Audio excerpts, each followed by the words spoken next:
मेरे चाचू का बेटा यानी मेरा कज़न मुझसे 10 साल छोटा था। वो अक्सर हमारे घर आता जाता था। एक दिन उसने मुझे प्रपोज़ कर दिया। मुझे उसकी इस बात पर बहुत गुस्सा आया और मैंने उसे बहुत ज़्यादा डाँटा क्योंकि मैं उसे हमेशा छोटे भाइयों की तरह समझती थी।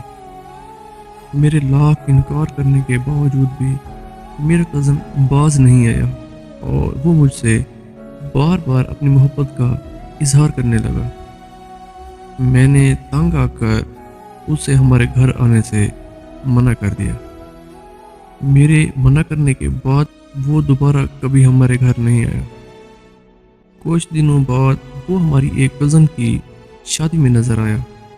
उस दिन वो बार-बार सिर्फ मुझे ही देखे जा रहा था। उस शादी पर उसका रिश्ता हमारी एक कज़न के साथ पक्का हो गया।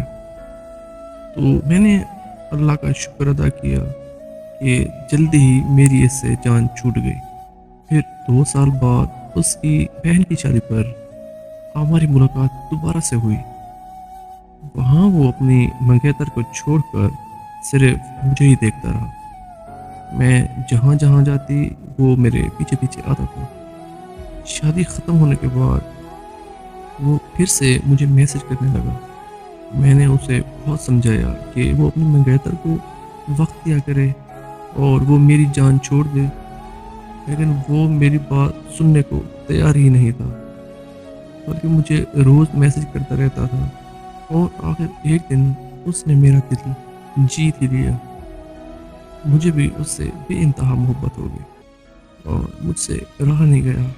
मैंने भी उसे अपनी मोहब्बत का इज़हार कर दिया। मेरे मान जाने पर वो बहुत खुश हुआ।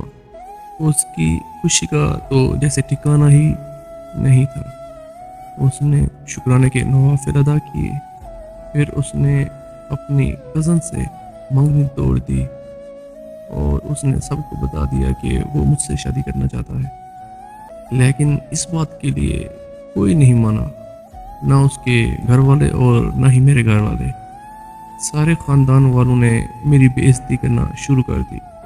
मुझे सब ने बहुत ज़लील और रुसवा किया। सब ने ये कहना शुरू कर दिया कि मैंने एक बच्चे को फंसाया हुआ है। मेरे अपने ही घर वाले मेरे खिलाफ हो गए, लेकिन वो मेरे साथ खड़ा रहा।